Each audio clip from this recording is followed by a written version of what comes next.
Ladies and gentlemen, John Mellencamp.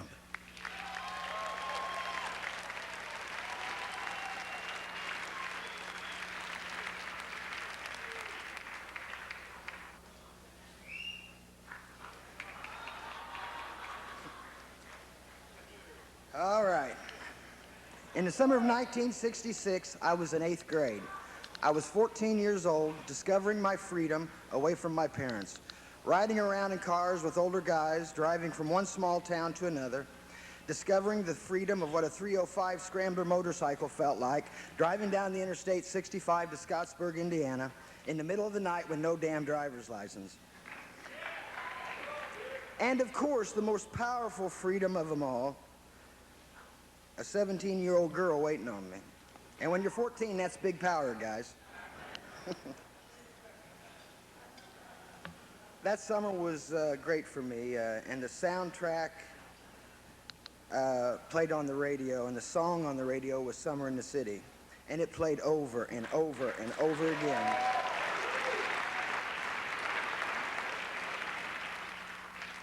And they played that song all summer long. But I never got tired of hearing it. In fact, I looked forward to hearing it. There were many other songs that summer, but the footnote to my brain and my heart and my soul was that song. And it was a pop song. And it was on pop radio, poetic and beautiful in its course, sexy and poignant in every breath that the singer sang. The song, I assumed, was written about New York City. I'd never been to New York City. But here I was in a town of 4,000 people, and I related to every word that that guy sang. Every night it's a different world. Go out and find a girl. Come on, let's dance all night. Despite the heat, it'll be all right. And babe, don't you know it's a pity that the days can't be like the nights in the summer, in the city, in the summer, in the city. And I thought, fuck yeah.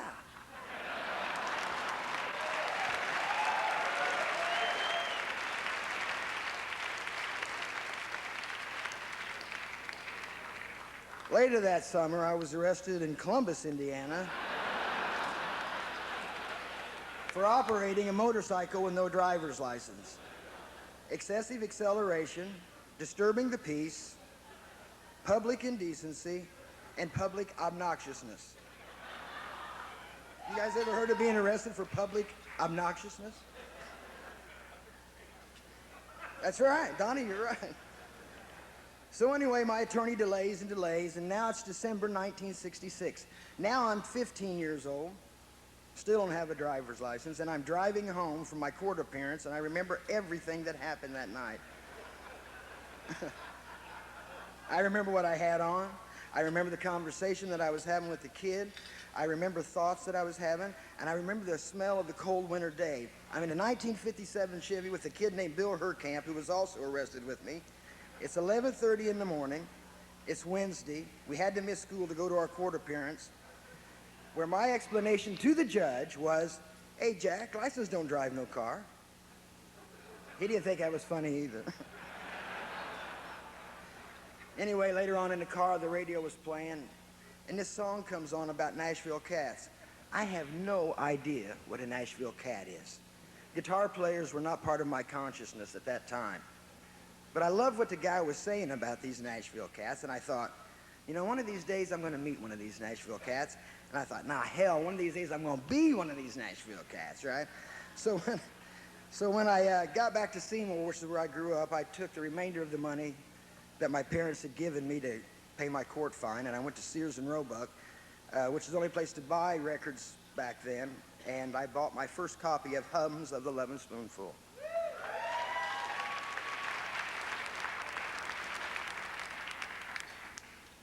That was the first album that had Nashville Cats on it. And guess what else it had on it? It had Summer in the City. And guess what else it had on it? Rain on the Roof. I thought, man, this is a gold mine. 3 great songs on one album. Can you imagine? And then I went home, and the old man kicked my ass for getting arrested. Then I took the album up to my bedroom and put it on my Phil Cole recording record player, and that's how I discovered the Lovin' Spoonful.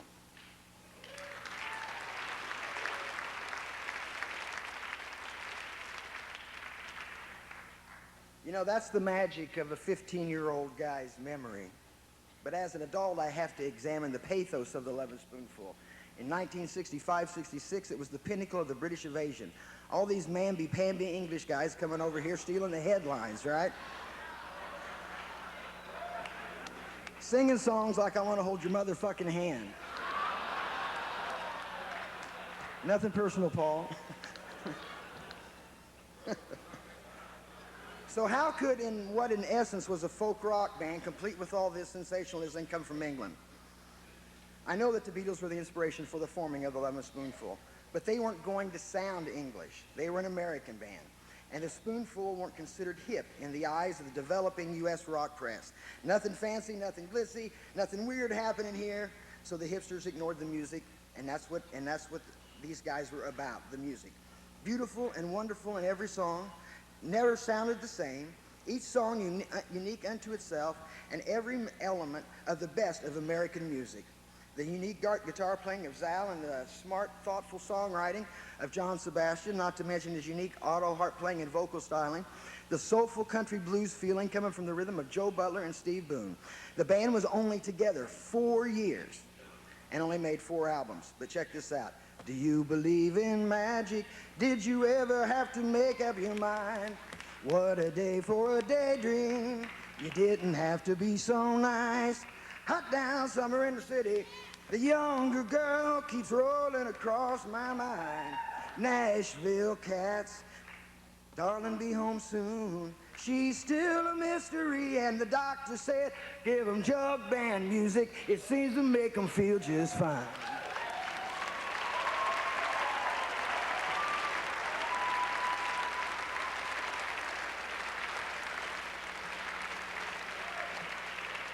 And all of that in just 4 years. Can you imagine, at today's standards, Alan Grubman could get these guys a shit pile of money.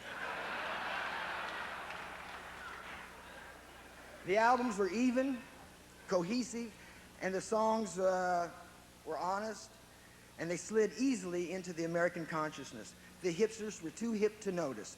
But let me tell you guys something. They give out crowns in heaven for the underdog.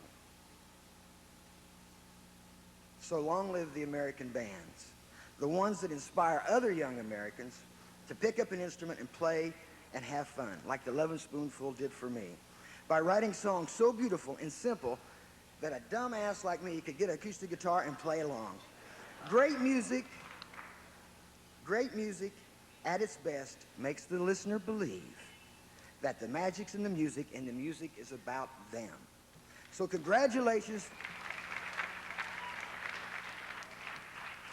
So congratulations to the Lovin' Spoonful for finally being inducted in the Rock and Roll Hall of Fame. I hope the guys in the Spoonful are as grateful and as humbled by the fact that people will be dancing and fucking to their music in the 21st century.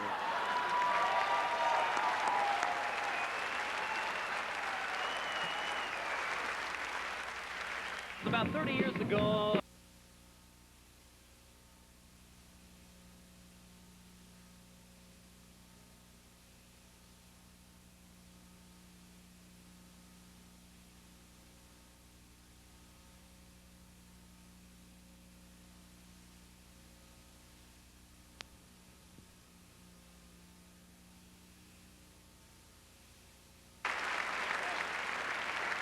It's my honor to induct the Lovin' Spoonful to the Rock and Roll Hall of Fame.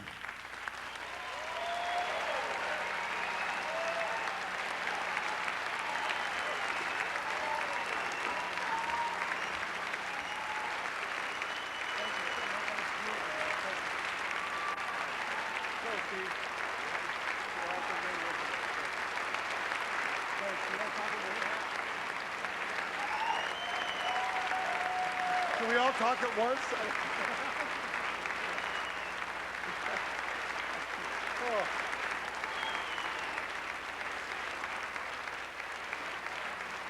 Go ahead, Cecil. Thank you. I guess first there was a message from the chef. He wanted to know who ordered the kosher meal, but other than that, I'll just be brief because there's 4 of us here. I'd like to thank Bob Cavallo, our ex-manager, Eric Jacobson, our producer, really the other guys who I played with. I had 3 really wonderful years.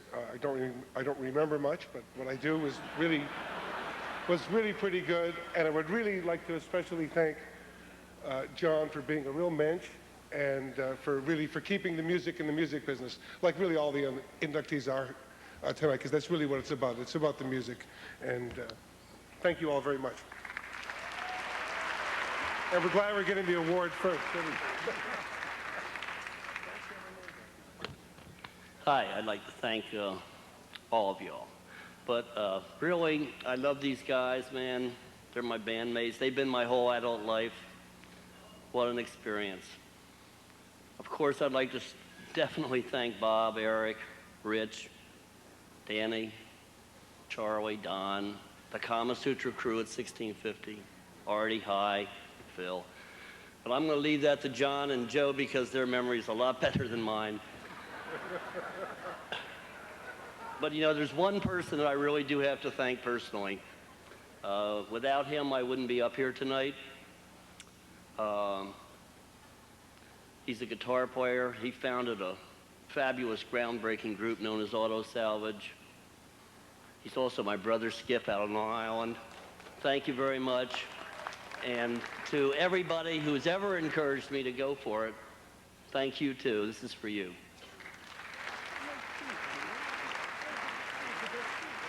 That was a good speech. Thank you. Hey, John, do we have to do all that screwing and dancing at the same time, or can we set separate times? I'd like to thank the 2 people I love the most. My wife, Kim, who's here, my daughter, Yancy Butler, who can't be here. She's working on her show, Witchblade. I'd like to thank John Sebastian. I wouldn't be here if it wasn't for him. I'd like to thank Zal Yanowski. I wouldn't be here if it wasn't for him. And I wouldn't be here if it wasn't for Steve.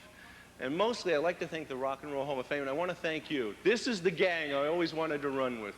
I always wanted to be accepted and be one of you, be one of the music makers, and this means the world to me. Thanks a lot.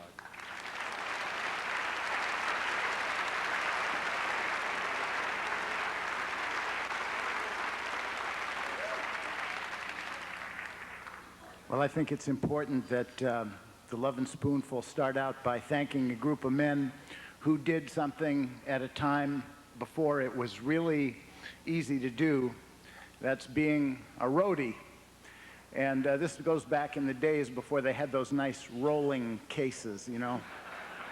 I'd like to thank Al Mamlet, Walter Gundy, Rich Chiaro, Fudge, Charlie Boone, Roscoe Herring, Martin DiMartino, and Frank Russell. Thank you guys for carrying us a really long way.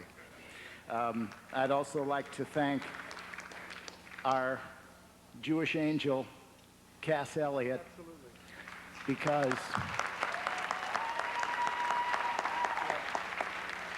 I probably wouldn't have met Sally without Cass.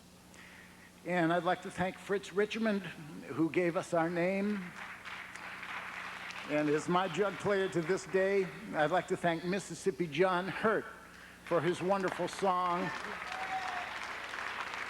The great jug band men, Gus Cannon, Yank Rachel. It's a long list. I'm not going to do the whole list, but we owe all of those men an awful lot. We'd like to thank Henry Goldrich. Everybody knows him as Henry at Manny's. And I know we still owe him money. I'm sure we owe him money. Obviously, I'd like to thank Eric Jacobson for his beautiful crafting of those ships of sound that traveled out into the airwaves and were strong like Scandinavian ships are supposed to be. Turn up the guitar.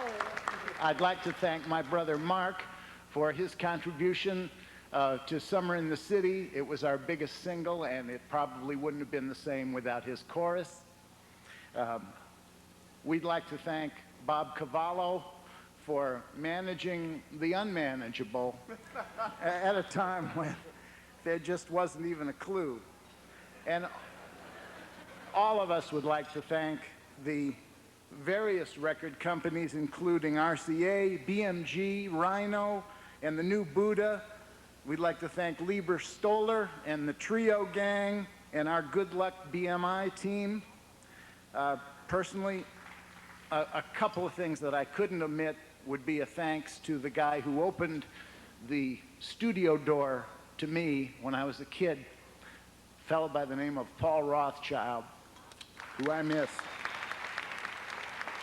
And while I'm at it, I want to thank some people that gave me my first jobs: Harry Belafonte, Jay Berliner, who taught me the charts. And I'd also like to thank my mom and dad, because the music is in me, and for your encouragement and partnership in modern times. Thank you, Jimmy Vivino, the J Band, NRBQ, Phil Galdston, Yank Rachel, Johnny Johnson, Dave Bendette, my manager for 25 years, picked me up when I couldn't get arrested. And also, we'd like to thank Al Stein and Al Kress and Al Goldfine for getting us out of all that trouble. Nick Gordon, thanks a million. And my partner, my girl, Catherine, you were there for me after that first rush of fame, and we've been together for 30 years. And it was really you and our sons, Benson and Charlie, who really had to say, "Darling, be home soon." Thank you.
That's right. Now, everybody run. We're actually getting out the auto harp. I've really enjoyed being away from this instrument for 35 years. All we had to do was start playing here this afternoon, and strings started breaking, so...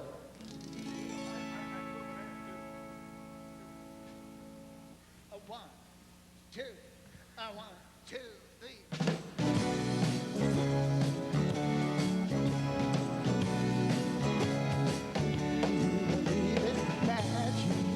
In a young girl's heart, how the music can free her wherever it starts, and it's mad.